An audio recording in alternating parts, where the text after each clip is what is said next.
This is Marc Mullinax, and I welcome you back to Power for the Peaceful, a podcast and class on Taoism. Today, verse 34, the deep embrace of all surrounding grace. When you listen to the ground and you put your roots down, you can hear what she says if you're listening. When you listen to the ground and you put your roots down, you can hear what she says if you're listening. The sweet sound of the river as she moves over the stones. The same song that the blood in your body sings as it weaves around your bones. When you're listening, are you listening? As swimmers dare to lie face to the sky, and water bears them, as hawks rest upon air, and air sustains them, so would I learn to attain free fall, and float into Creator's deep embrace, knowing no effort earns that all-surrounding grace. The Avowal, Denise Levertov. Greetings, everyone. So good to be back with you. If you heard my most recent episode, bonus episode 5, you may remember that for the time being, this time being late 2023, I'll be able to supply only bi-weekly or even occasional episodes. Work and family are taking precedence right now. Today's reader is Joe Bennett, who describes himself this way. I serve as an ordained PCUSA Presbyterian minister. My work is as a hospice chaplain in Western North Carolina, going on 18 years now. I live in Asheville with my wife, daughter, and 2 dogs.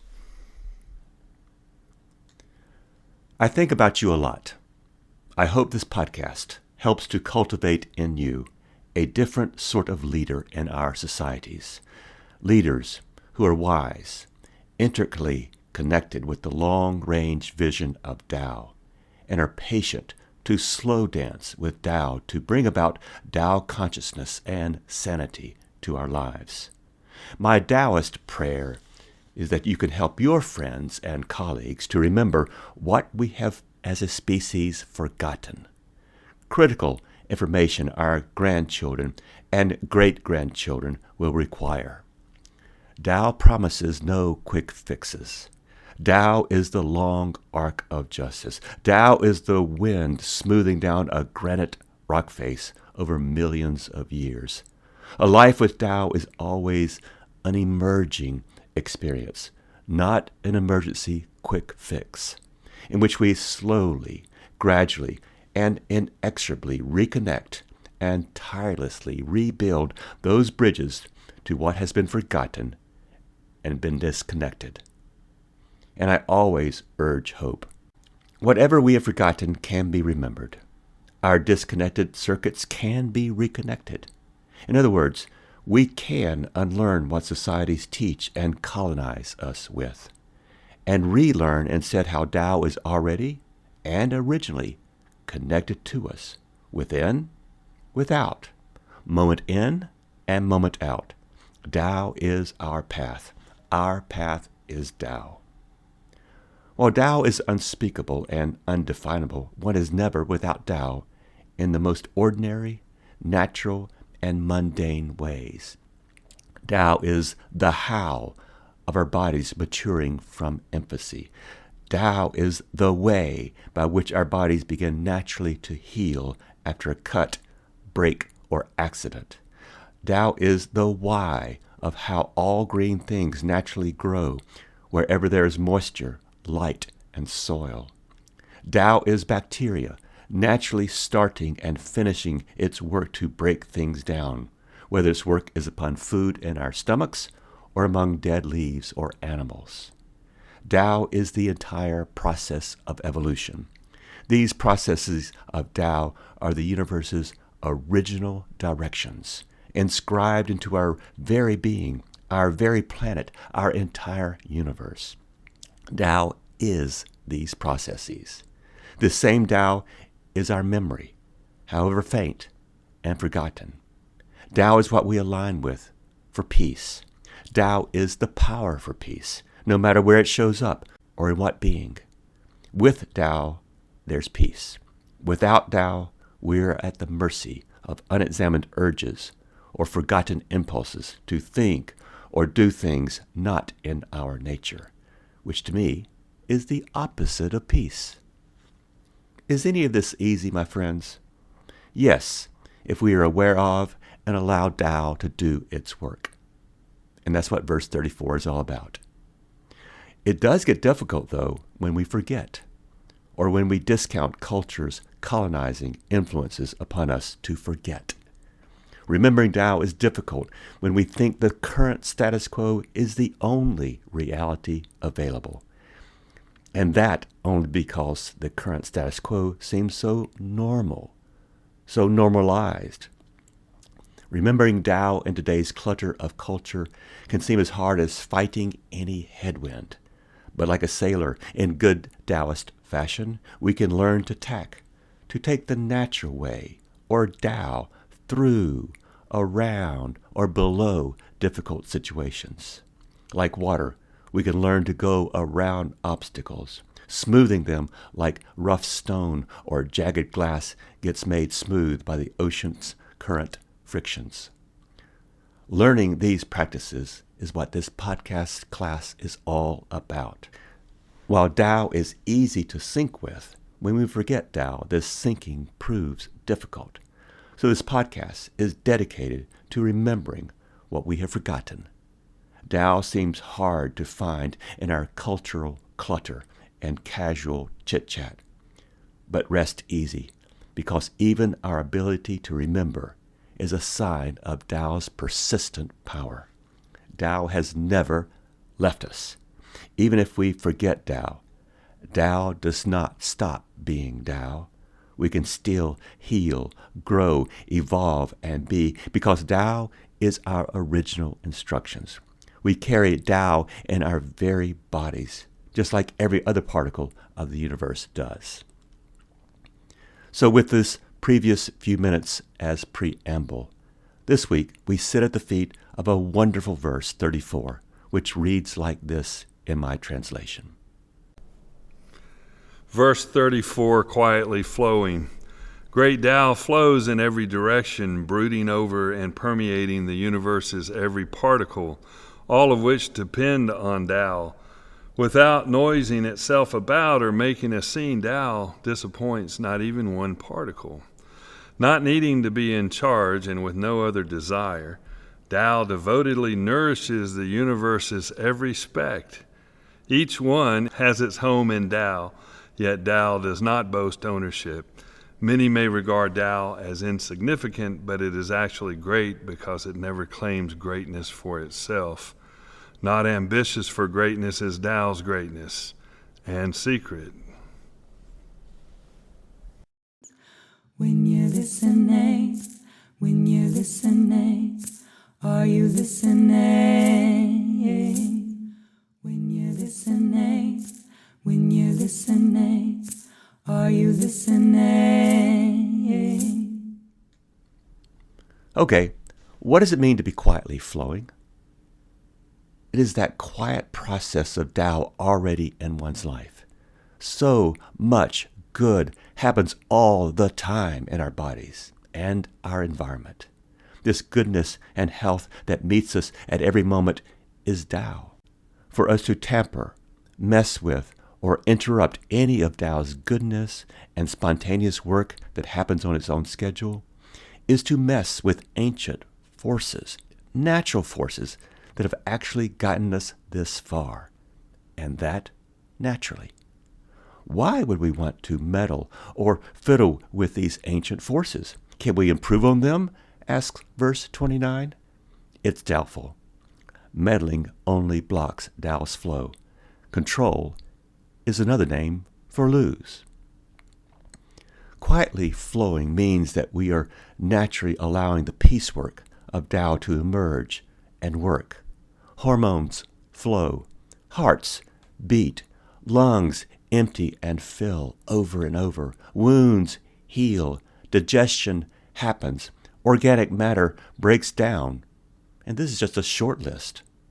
All of this happens without our awareness, permission, or interruption.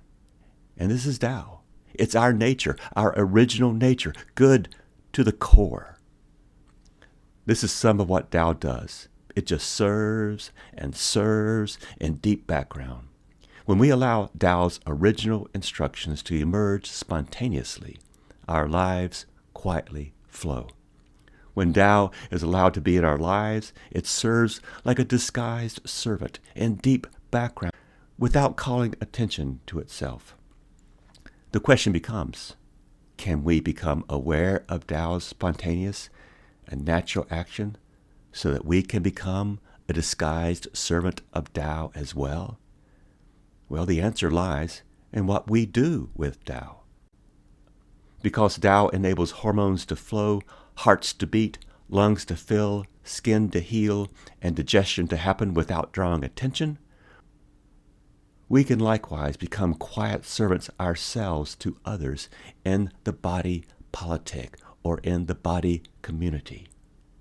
In deep background, without noising itself about, we can enable education, become wagers of peace, and relieve people and creation of those bad stories that are actually destructive to us all. Harmony and peace are our good work. Such work ain't heroic, of course, but when we remember Tao, we serve creation like water from below. Not one particle is disappointed. Not ambitious for greatness is Tao's greatness and secret. When you're listening, are you listening? When you're listening, are you listening? What does a normal life with Tao look like? Feel like?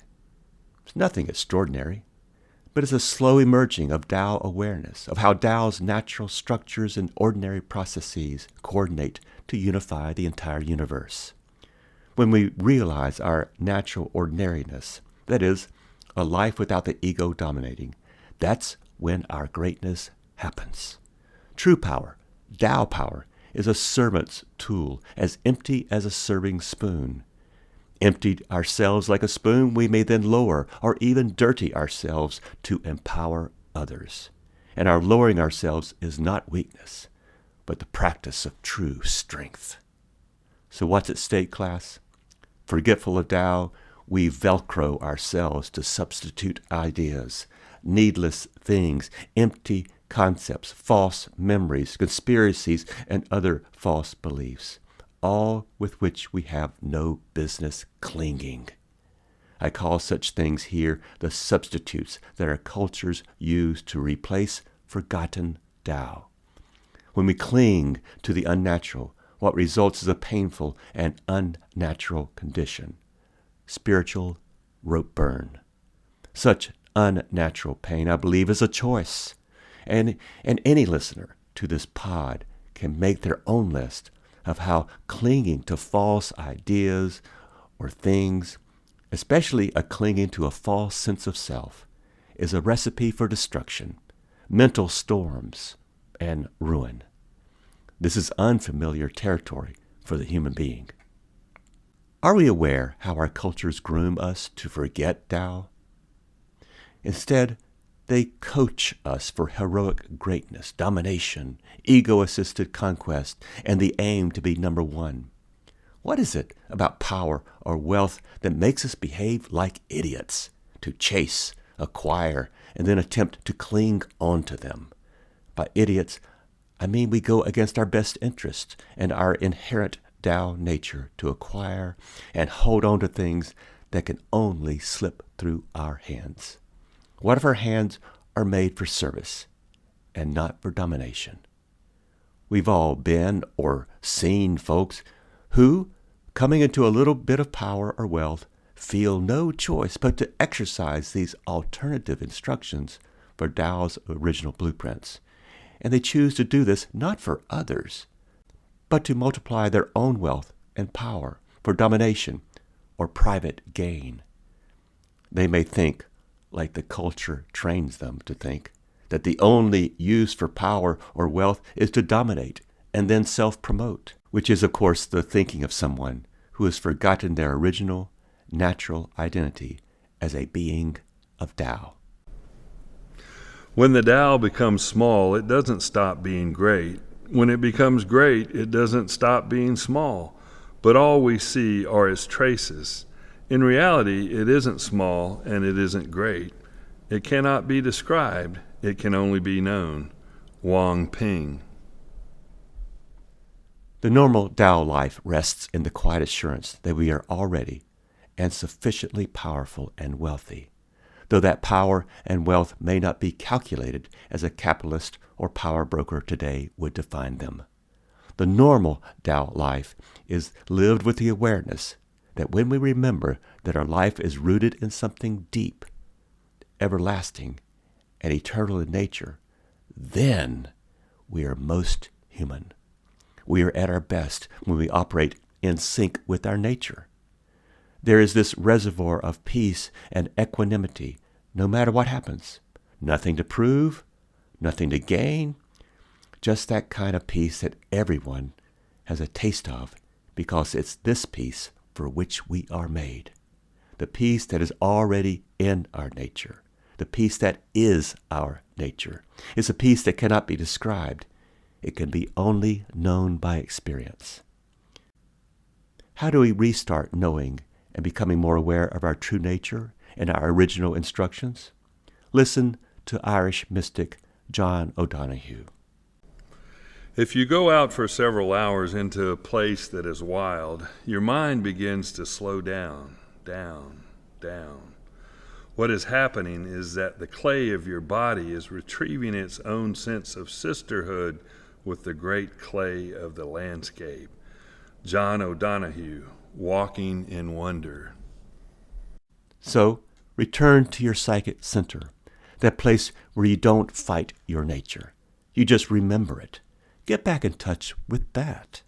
The clay of your body remembers its own sense of sisterhood with the clay of the landscape around you. Our nature is there.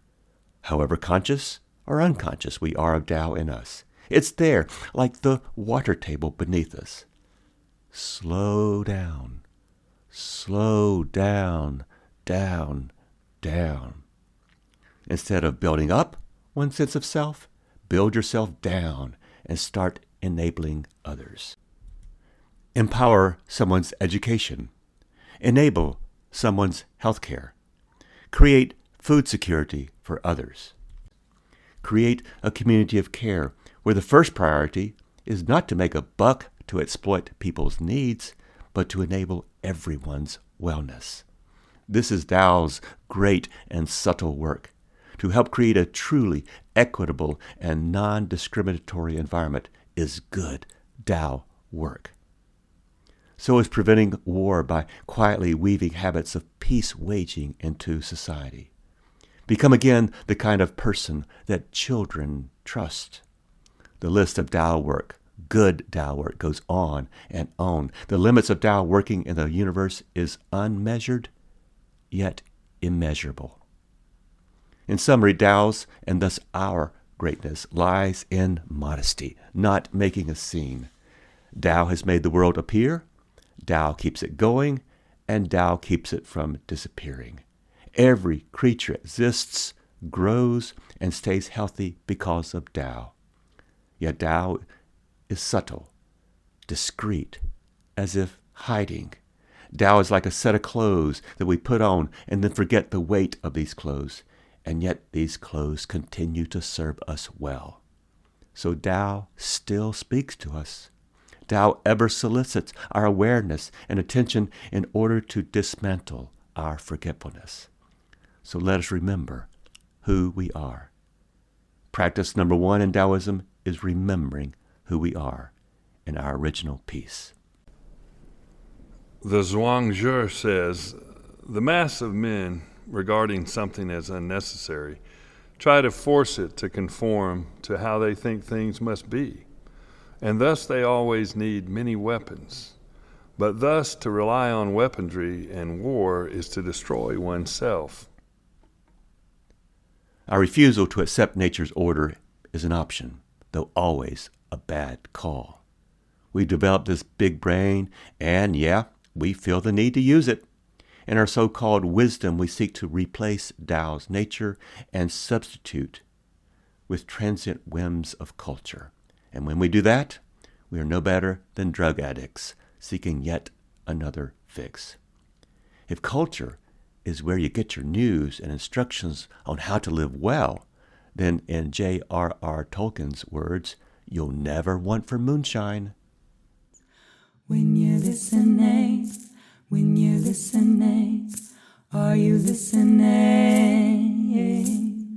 When you're listening, are you listening? Ecology holds that an environmental setting developed over millions of years must be considered to have some merit. Anything so complicated as a planet inhabited by over 1.5 million species of plants and animals, all of them living together in a more or less balanced equilibrium in which they continuously use and reuse the same molecules of air and soil, cannot be improved by aimless and uninformed tinkering. E.F. Schumacher, Small is Beautiful. When we fall under the spell of unmanaged cultural desires, we do unnatural things. We pillage our planet and all it contains, and it seems we cannot stop ourselves. We even think this planet is here to serve us, rather than vice versa. As forgetful victims of our own unmanaged desires, we live out of sync with our operating instructions. So let me ask, what exactly does culture supply us with that Tao has not already endowed us with? Why do we feel that ego, power, and wealth, as culture defines them, are somehow improvements? What if we could take a Sabbath from all this need to improve? A Sabbath is a revolutionary pause of the madness, and in the pause, may we come back to our senses and remember who we are. Sabbath is another word for pause, for less, for slowing down, and for remembering. Sabbath is revolutionary because Sabbath pursues the necessary less rather than the complicating more. Here's the truth, first from me and then from Thich Nhat Hanh. We mistake the worlds we have made in our minds or with our hands for the real world. There's this delusional gulf between what our culture says needs our attention and what actually Tao is actually doing. So we need our Sabbath rest. Thich Nhat Hanh says the same thing. For things to reveal themselves, we need to be ready to abandon our views about them. To abandon our false ideas is to take a sabbatical. And I invite you this week as homework. What could use a sabbatical in your own life? Maybe something you do all the time, a habit blessed by your culture, something you do or think without thinking, but something that could use a rest or even a resting. I end this class with a blessing from Brother David Steindl-Rast, a 97-year-old author, scholar, and Benedictine monk, who is beloved the world over for his enduring message about gratefulness as a true source of lasting happiness. He says, "May you grow still enough to hear the small voices and noises earth makes in preparing for the long sleep of winter, so that you yourself may grow calm and grounded deep within. May you grow still enough to hear the trickling of water seeping into the ground, so that your soul may be softened and healed and guided in its flow. May you grow still enough to hear the splintering of starlight in the winter sky and the roar at Earth's fiery core. And may you grow still enough to hear the stir of a single snowflake in the air, so that your inner silence may turn into hushed expectation." And now to Joe Bennett's question.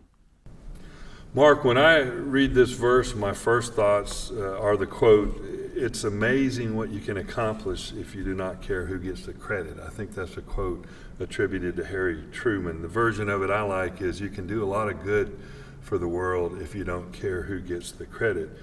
In my mind, that's the Tao. It doesn't care who gets the credit, and so accomplishes much. And then I'm deeply touched and moved to be reminded that there is something greater than ourselves undergirding and supporting every particle and speck in the entire universe.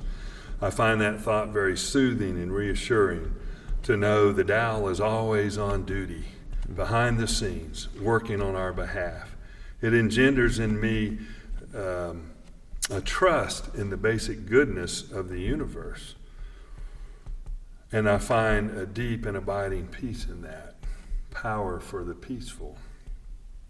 I also hear echoes of 1 Corinthians 13. Love is patient, love is kind, it does not envy, it does not boast, it is not proud, it does not dishonor others, it is not self-seeking, it is not easily angered, it keeps no record of wrongs. Love does not delight in evil, but rejoices in the truth. It always protects, always trusts, always hopes, and always perseveres. Love never fails. This makes me want to be like Tao. I remember the saying years ago about Michael Jordan. You want to be like Mike. I want to be like the Tao. Mm-hmm. And so my question to you is, how can we build an awareness of this ongoing subtle work of the Tao in every particle and speck of the universe in our lives? How can we attune to it, align, and cooperate with it? Oh, Joe, thank you so much for this great question. It's the very purpose of this podcast. Tao is very difficult to understand for most people, and yet it is so simple. It's beyond our words, of course, but it's so simple. As I've said in today's verse already, that every process in our bodies that has gotten us here, that has kept us healthy. I mean, last week I had COVID, and now I don't, and I healed without taking any drugs. That's Tao for me.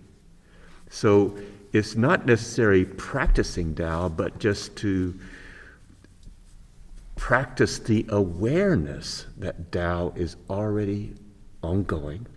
Tao is already within us. It is accomplishing so much without our even knowing it. And therefore, we can have this basic trust. But I think to become aware of this increases our trust even more when we sort of count, oh yeah, my daughter is growing up well, that's Tao. Oh, when I got this disease, I got cured, that's Tao. When I see this tree outside and over the years it grows naturally up tall without any deformity, that's Tao. It's a slow, creative process that is like the original blueprints, and we're just following that naturally. But when we get off our natural beam, then we start to insert ego in its place. Or, as I say in today's podcast, culture. We use the values of culture to inform how we should act. But that's always a falsity, a place where it doesn't take us anywhere. I mean, it takes us into bad places if we think about them, and we're not that happy. So it's not necessarily building up a practice, except for the practice of just being aware, quietly aware, that Tao is already within us. And what's so beautiful, Joe, is that we get to do that with others. We get to be like the water that flows around quietly, not noising itself about, and just be, a servant leader to people without them even knowing. One of my favorite images that I've used before is we we place ourselves intentionally. This is Wu Wei. We place ourselves wisely and intentionally like a rock in a stream that will affect the flow yards or many yards or many meters or maybe even a mile downstream. And nobody knows it. But we are that rock that we have placed ourselves strategically in the way so that the water that then goes down a mile away is affected by what we've done. So I think that's Tao. What do you think? I like that. You refer to us as being like water, Yes. And also being the rock. Mm-hmm. The last quote I had written down here was one of my favorites by Bruce Lee, Yeah. when he said, "Be water, my friend." Yes, yeah. So the image of water is throughout the Tao Te Ching, is the softest of things, and yet it affects the hardest of things. Without noising itself about or flexing its super muscles or say, hey, look at me. It just does its job and then retires. That gives me great comfort and peace. Yeah. Deep peace. Yeah.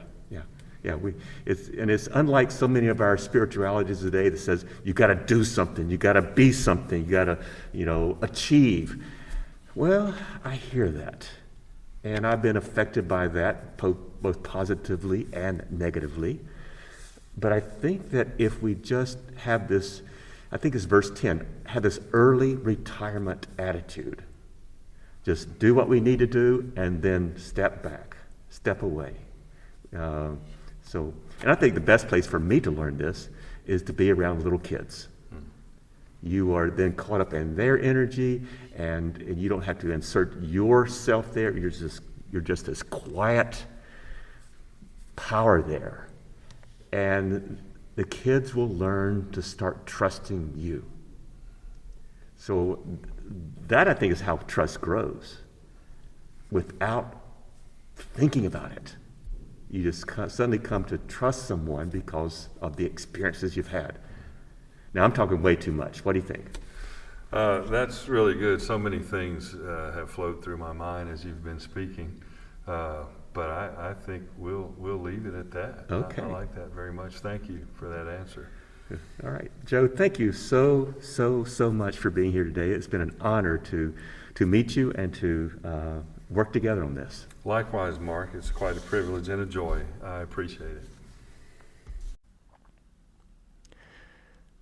This podcast is an original labor of love, designed, written, co-produced by many, whose central idea is that Tao Te Ching text and Taoist practices remain good news for today. Tao still speaks. Thank you, Joe Bennett, for improving this podcast with your voice. Thank you, Audrey Davis, for your art. Thank you, Molly Hartwell, for your thought-stopping singing voice.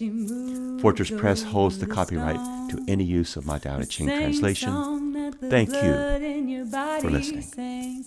May your days begin in peace and become laboratories for separating the natural from the unnatural. Are you listening?